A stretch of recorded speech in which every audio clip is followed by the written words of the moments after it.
By 2 o'clock on a Thursday afternoon, 3 luxury golf courses were already rationing water. By 4, sprinklers that had run every summer for nearly 20 years sat silent under a blazing Florida sun.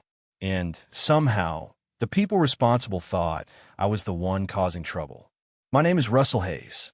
I'm 59 years old, and I run a small cattle ranch just outside of town called Willow Creek, Florida. Nothing fancy, just 43 acres, a few dozen head of cattle, a weathered barn that's older than I am, and a pond my family has depended on for generations. Most mornings start the same way. I wake up before sunrise, pour myself coffee strong enough to wake the dead, and walk out onto the porch while the world is still quiet. There's something about watching the mist rise off the water that reminds you life doesn't need much polishing to be good. That pond sat right in the middle of my property, like it always had. My father fished there. My grandfather watered cattle there. Hell, when I was 10 years old, I nearly drowned there trying to prove to a girl I could swim across it. She laughed when I made it halfway and turned around. Looking back, she probably saved my life. The pond wasn't just water to me. It was part of the family. That's why I started noticing when things felt wrong. About 3 summers before everything exploded, the water level began dropping faster than normal. Florida gets hot, sure, but I've spent my entire life staring at that pond. I knew what drought looked like. This wasn't drought. This was something else. At first I ignored it. Figured maybe the seasons were changing. Maybe I was getting old and paranoid.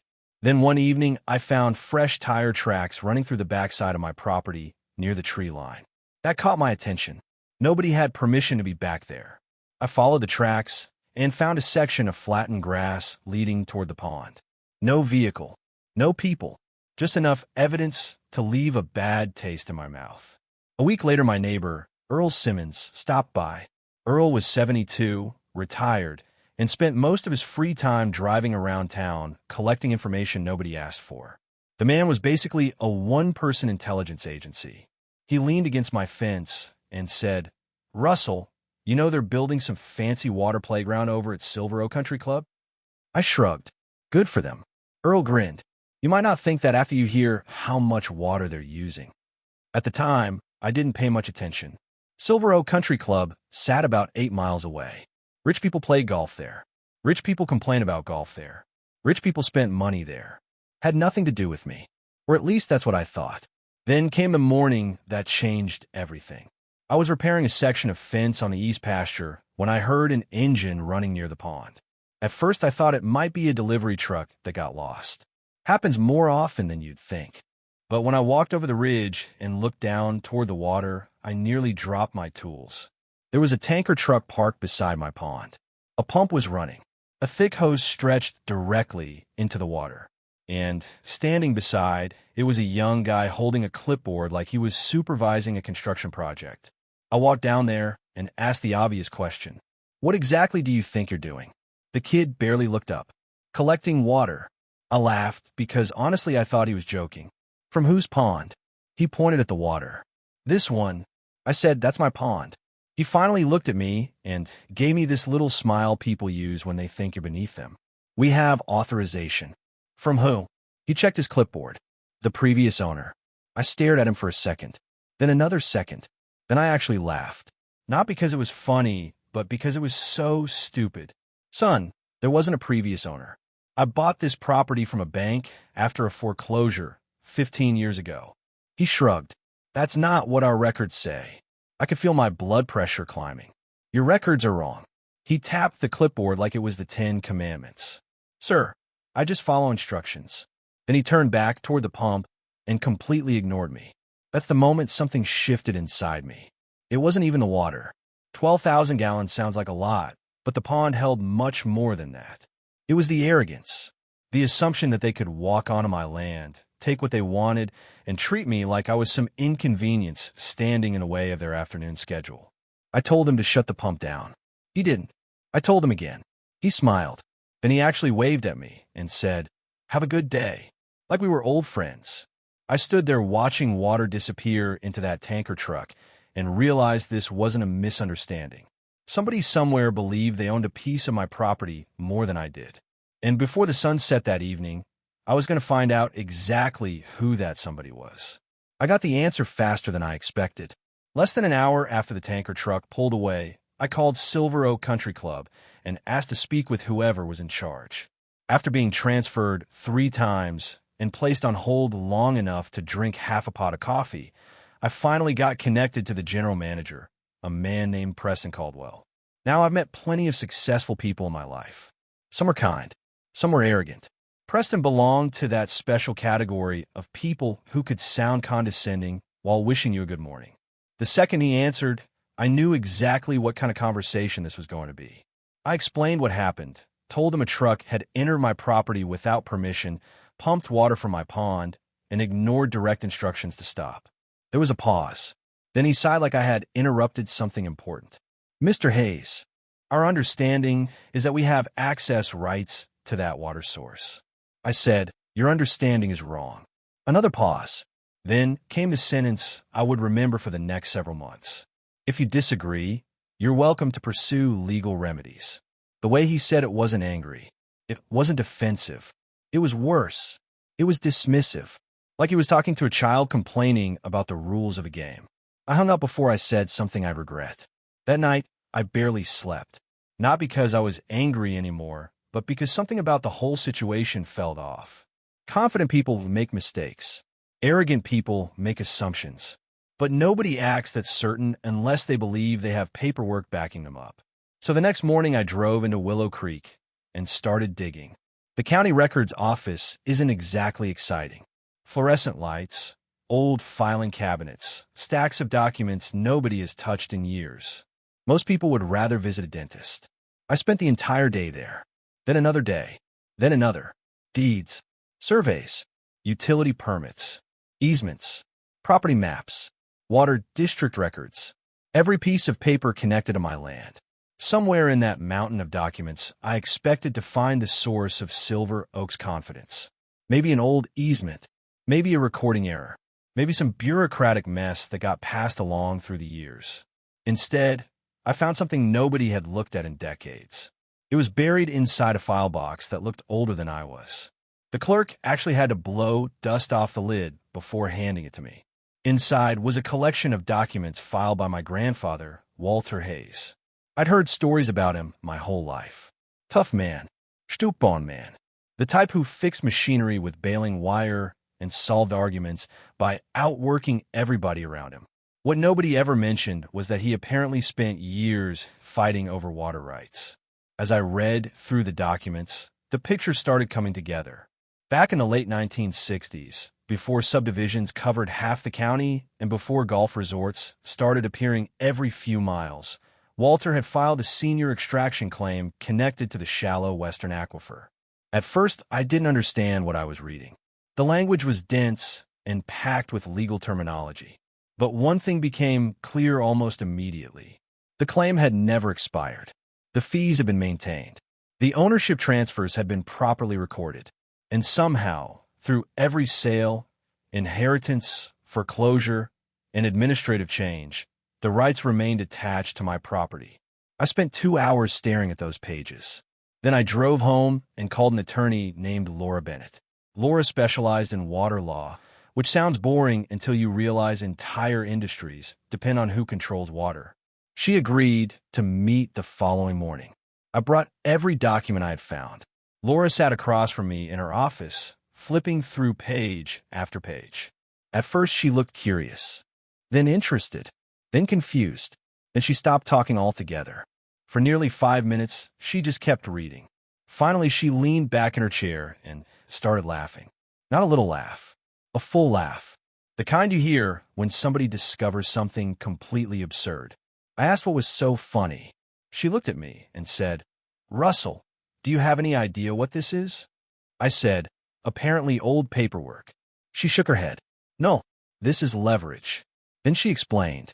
My grandfather's claim had priority status. Not ordinary priority, senior priority. It had been filed before most of the region's large-scale commercial developments even existed. Under certain conditions, if that claim wasn't being properly recognized, downstream extraction permits could be challenged. I sat there staring at her. "You're telling me a bunch of golf courses might be using water they shouldn't be using?" Laura smiled.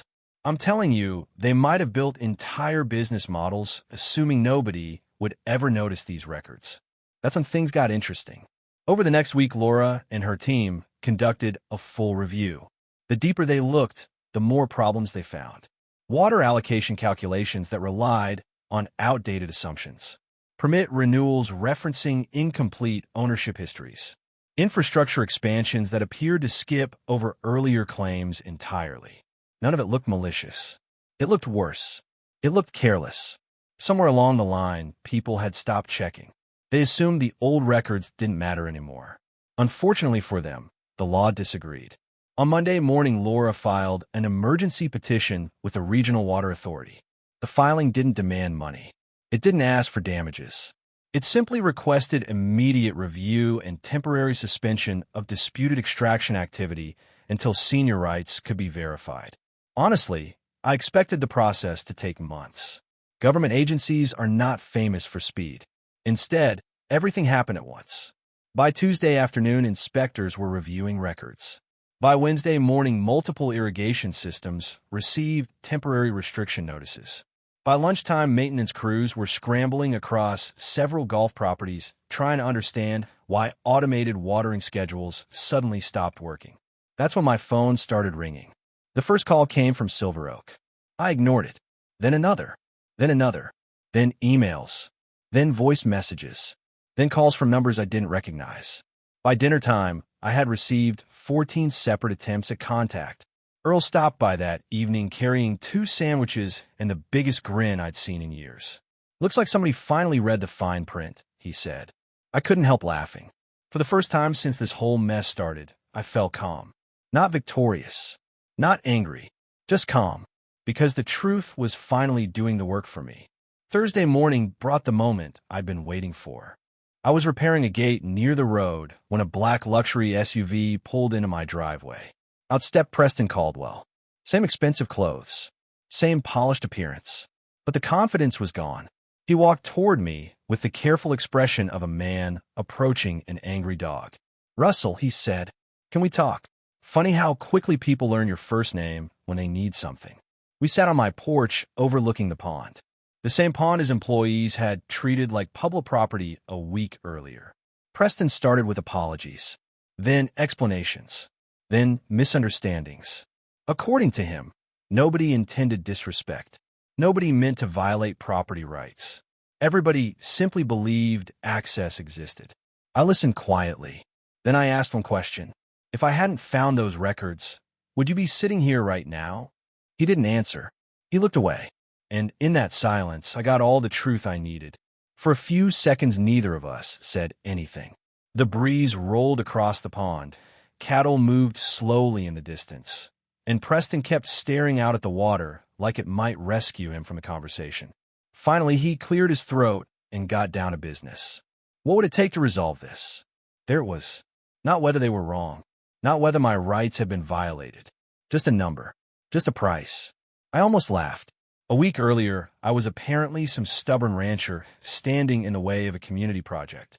Now I was the man holding the key to several $1 million worth of landscaping, memberships, and development plans.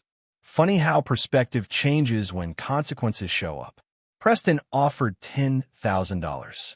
I said no. He raised it to 25. I said no again. Then 50. Then 75. Each offer came faster than the last, like he was trying to stop a leak with handfuls of cash. The truth was this had stopped being about money days ago. If all I wanted was a check, I could have accepted the first offer and called a victory. But money wasn't the reason I spent hours digging through dusty records. Money wasn't the reason my grandfather filed those claims half a century earlier. Respect was. Accountability was. The simple principle that powerful people shouldn't get to take what belongs to somebody else just because they assume nobody will fight back. So I leaned forward and gave him my answer. I'm not selling water rights. His shoulders tightened. Then what are you asking for? A lease. He blinked. A lease. Quarterly renewal. Market rates. Written access terms. Independent monitoring. Attorney oversight. Every gallon documented. The expression on his face told me exactly what he thought. He wasn't negotiating with a rancher anymore. He was negotiating with someone who finally understood the value of what he owned. We spent the next several hours working through details. Laura joined by phone. Club attorneys joined from their offices. Numbers were discussed. Conditions were adjusted. Language was reviewed. By late afternoon, paperwork was ready. I still remember the moment Preston signed it. Sweat had darkened the collar of his expensive shirt. His confidence was gone.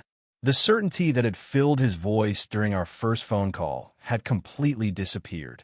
He signed every page, slid the documents across the table, and extended his hand. This time I shook it.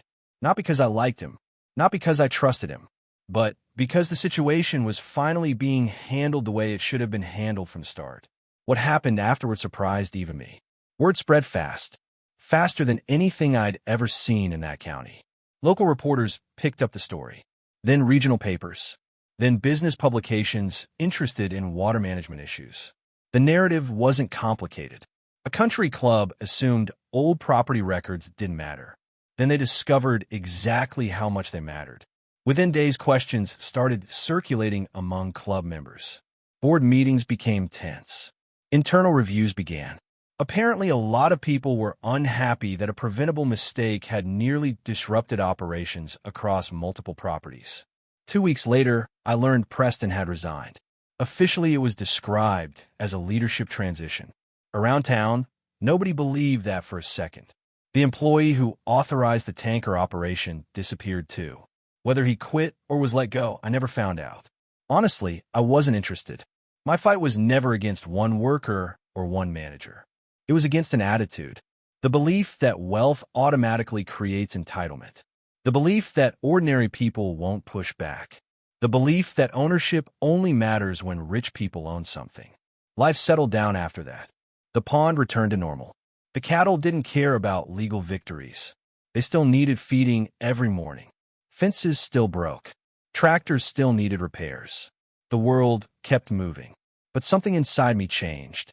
One evening, several months later, I walked down to the shoreline just before sunset. The water reflected the orange sky. Birds moved through the reeds. Everything looked exactly the way it had looked for years. Yet somehow it felt different. I found myself thinking about my grandfather, about all the work he put into protecting something future generations might never even know existed. Most people leave behind money if they're lucky. Some leave land. Walter Hayes left knowledge. He left a paper trail. He left a lesson hidden inside county records, waiting for somebody stubborn enough to find it. And maybe that's the real reason this story stayed with me. Not because powerful people got embarrassed. Not because contracts were signed. Not because golf courses temporarily lost access to water. It stayed with me because it reminded me how often we underestimate the things we've inherited. Sometimes the most valuable asset you own isn't visible from the road. Sometimes it's buried inside a forgotten filing cabinet waiting for the day you need it. These days, the lease payments cover more than enough to maintain the ranch. They help pay taxes. They help improve infrastructure. They even helped me replace an aging tractor that should have retired years ago. Friends occasionally ask whether I regret leasing the water back instead of keeping everything shut down. And honestly, I understand the question. Part of me was tempted. After everything that happened, shutting the door completely would have felt satisfying. But satisfaction fades. Good agreements last. Besides, forcing somebody to respect your rights every quarter for years might be the stronger lesson anyway. So now I want to ask you something. If you had been sitting on that porch, looking across that pond after discovering people had been taking from you without permission, what would you have done? Would you have accepted the lease and turned a bad situation into a long-term solution? Or would you have locked the gates, shut the valves, and left those golf courses to figure things out on their own? Let me know down in the comments, because I can tell you right now, even years later, people around Willow Creek still argue about whether I was too forgiving or not forgiving enough. And if you've ever seen someone underestimate the wrong person, make sure to subscribe, because sometimes the quietest people are the ones holding all the cards.